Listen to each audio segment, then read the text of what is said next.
को घमंड था मेरे 100 बेटे हैं, क्या बिगाड़ लेंगे, पांडव के 5 भाई हैं, ले नाश हो गया, 100 के 100 खत्म। वो बेटा ही नहीं पोता भी खत्म, कोई पानी देने वाला नहीं बचा। फिर इसलिए आज पैसा मिल गया, पद मिल गया, साहब घमंड ना करो, ईश्वर के घर देर है, अंधेर नहीं, गलत ना करना।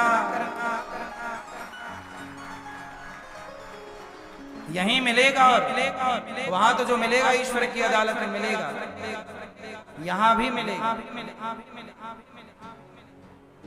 ये कथाएं तुम्हारी आंखें खोलने के लिए सुनाई जाती हैं। ये कथाएं इसलिए हैं कि आपका भी अभिमान ना बढ़ने पाए, वरना परिणाम सबके सामने। अच्छा, मैं आपसे एक सवाल करूं कि भीम भैया ना कुत्तों की तरह रोटी दे रहे हैं धृतराष्ट्र के, तो भीम भैया सही कर रहे हैं कि गलत कर रहे हैं? बोलो जोर से, जोर से, जोर से, हैं?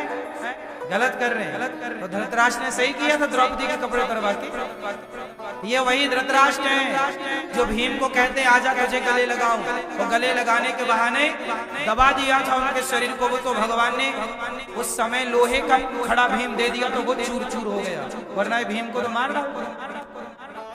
ठीक किया भीम भैया ने, जैसे को तैसा।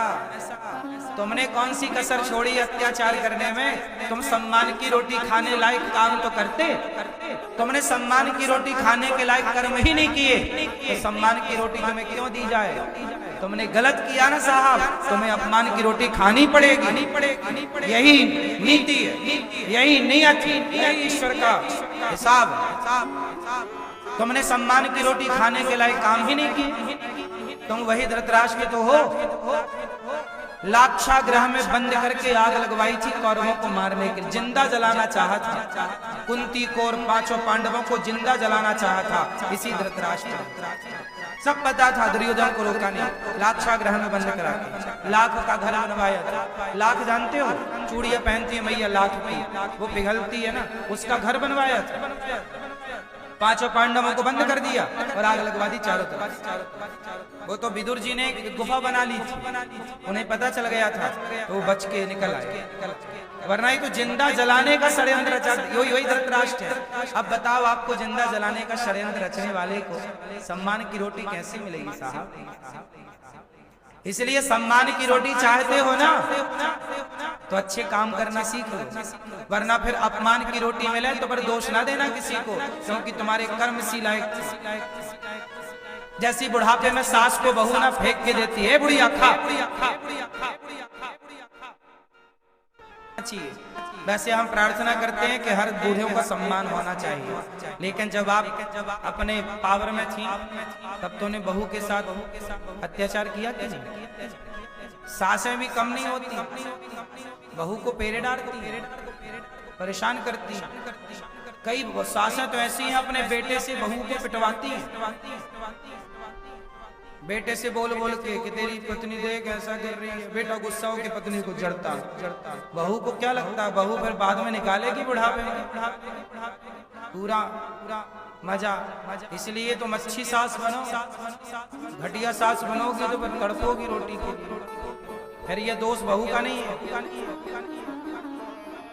जो व्यक्ति अपने कर्म बिगाड़ता है उसे फल मिलता है।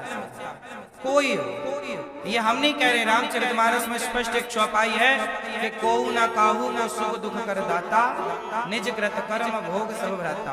कोई किसी को सुख नहीं देता, कोई किसी को दुख नहीं देता, प्रत्येक व्यक्ति अपने कर्म दंड भोगता है।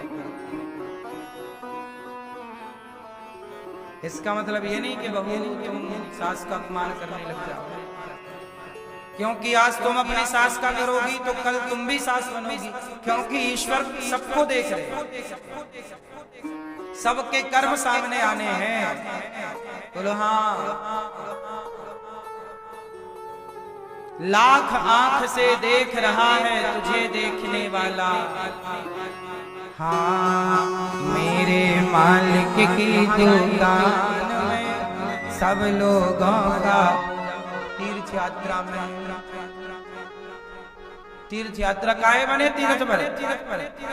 इतने सारे तीर्थ रहो तीर्थों में, जाओ बढ़िया भजन करो भगवान का, कीर्तन करो भजन करो, समय भगवान को दो। और घर में पड़ी बहू भज नहीं रही है बिल्कुल, ए बुढ़िया चल, तुम्हें इतना अपमान मिलता है घरों में, फिर भी इतना अपमान खा के भी तुम्हारे को ना वही घर अच्छा लगता है। क्यों मैया? घर में तुम्हारा सम्मान है कि अपमान है बुढ़ापे में? बोलो। बहुत 90% बूढ़ों का बुढ़ापे में अपमान होता है घर पर। कुछ अच्छे बूढ़े हैं जो बच्चों को अच्छे संस्कार दिए, बेटियां अच्छी हैं जो बहू बनकर आई, वो सम्मान भी करती हैं। लेकिन मैं आपसे कहूं कि चाहे बहू सम्मान करे चाहे अपमान करे, मन को भगवान में ही लगाओ और तीर्थ यात्रा पर निकलो। अपना भला चाहते हो, घर पे मरना मत, घर से दूर मरना, तीर्थ यात्रा पर मरो। मरना भला है दूर का, जहां न अपना कोई, पशु पक्षी भोजन करें, कोटि यज्ञ फल हो। घर में नहीं मरना, घर में मरोगे घर वाले मरने ही नहीं देंगे। अभी एक नया घटना मेरे अखबार में मैं पढ़ा, किसी ने मुझे भेजा अखबार। एक बाप के 2 बेटे थे, बाप मर गया, संपत्ति को लेकर हो गया विवाद, बाप मरा पड़ा है और बेटे लड़ रहे हैं।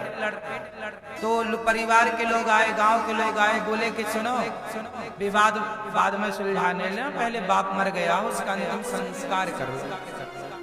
तो छोटा बेटा बोला मैं अंतिम संस्कार करूंगा तो मैं संपत्ति पूरी लूंगा, बाप की बानी।